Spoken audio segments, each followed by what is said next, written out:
South Africa has entered a technical recession, which means many of us will need to start tightening our belts. And maybe instead of cutting down on those trips to Sandton City, you can save in other areas, like the car you drive.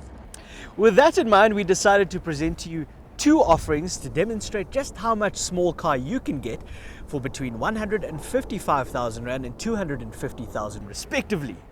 Zoom in, cue the dramatic music. Confetti all around.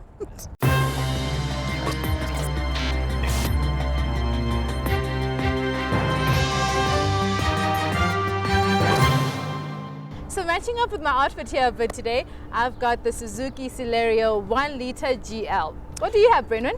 I have brought the Opel Adam 1 litre T Jam. Not toe jam, just jam. It is quite important to say that these two are not direct rivals. They're not direct rivals, but they do share commonalities. They're both cheap, cheerful, small cars that you can pick up, put in your top pocket.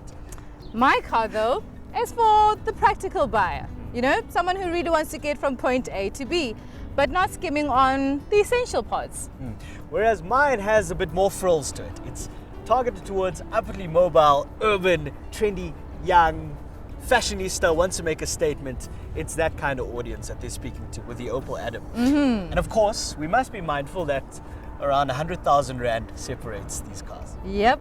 At just over 3.5 meters, the Adam and Celerio are similarly pint-sized, but the Adam is lower and wider, giving it a squat, sporty look. What the Suzuki lacks in style, it more than makes up for in practicality. 4 doors ensure ease of entry for you and your passengers, while the boot can swallow useful 235 liters of Prada bags. The Adam, on the other hand... Yes, at just 170 liters, the only Prada you'll be able to get into the back of the Adam is a pair of sunglasses. So similarities don't end with the dimensions. Both these cars, under the hood, have 1 litre 3-cylinder engines, with mine pushing out 50 kilowatts and 90 newton meters of torque. Tell me about yours. That's really quite modest. Mine has a turbocharger, so I've got 85 kilowatts and 170 newton meters of torque. Quite punchy. That's punchy. So tell me, what are your figures? Let's talk economy. I was hoping you didn't touch on economy, but anyway. Opel claims 4.7 liters per 100 kilometers, but in the real world, I find that gets more sort of towards 8.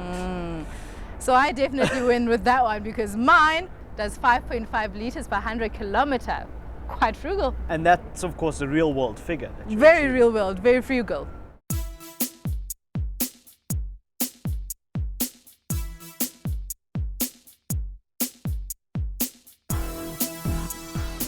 I sometimes want to celebrate when I get into these budget buys, and they come with safety features. Like this GL model comes with passenger and driver airbags, as well as ABS.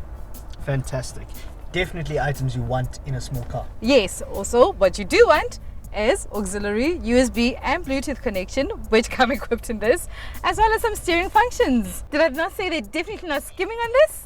Yeah, really good. And I think the quality as well must be mentioned. Acceptable levels of plushness, and certainly not as nasty as what you'd get in some of the other cars costing around this price bracket. I definitely agree with that.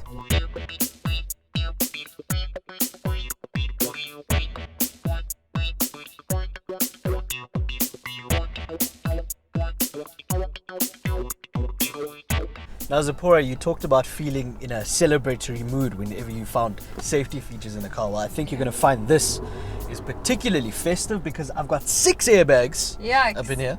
6 airbags, blind spot monitoring, a parking assistant, in addition to your usual steering control, Bluetooth, and of course Opel's IntelliLink interface. It definitely is well equipped. I feel comfortable in this. This is a small luxury car, pretty much. Should explain the price tag.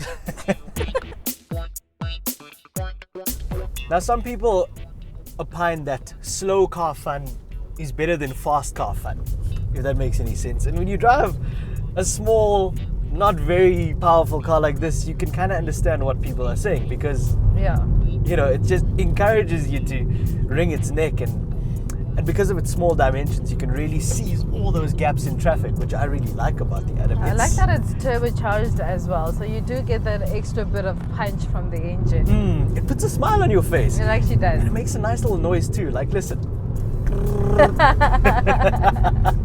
I like it. I really like it. That 3-cylinder engine can err on the clattery side when you're idling, of course, because of its uneven number of cylinders. But overall, it feels like quite an accomplished car, even on the freeway when all you want to do is just cruise. So yeah, at it the does limit. make up for that bit of clutter and noise that it makes when it's idling. So It's fairly refined. It's nice.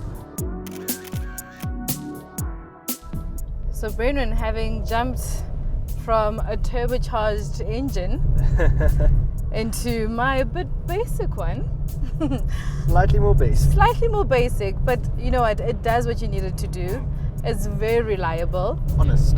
It's honest. It's compliant, and I like that. It's not selling you dreams. It's not Absolutely selling not. you dreams. It does what you need it to do, and I like that about it. I should remind you, fuel efficiency in this car. You've been laboring that point, but I'll give it to you. I need to, because this car was not designed to go fast at all. Okay, you do get a bit of a wind noise. You have to consider that, obviously, for what you're paying for this car. It is a budget buy. Of course, and you must expect those kind of things. I mean, it's not as sure-footed as the Adam, of course. It Sure. runs on skinny tires. It really does, and for me, I do somehow get a bit anxious. On the freeway, what's it like? On the freeway, it does get a bit jittery. I have to remind myself it's not really made Yeah. to go as fast as I'm pushing it. Just keep So it at the I limit. really need to keep it at a limit, and then it should do exactly what you need it to do. But I as think- I keep saying, Yeah, I mean, in its habitat, which is the city, which is where we are now, it excels. it really excels. Great turning circle. It is a city nimble. car. It's very zesty. It does, yeah. So I think for what Yeah. it is, I'm happy. No, I agree. For what it is, this is a good car. The equivalent derivative from Fiat, the 500 Lounge, will cost 256,900 Rand. Pay a little more and you can get into the entry-level Mini 1 hatch, which costs 302,200 Rand. The Suzuki Celerio competes with the Toyota Aygo, which will set you back 166,800 Rand, while the popular Hyundai Grand i10 will set you back 159,900 Rand. So Zipporah, we've proven with our exercise today that if you need to downsize, it doesn't necessarily mean you also have to skimp on the essential amenities. I mean, of course, it does come down to budget and preference and how much you can tighten your belt.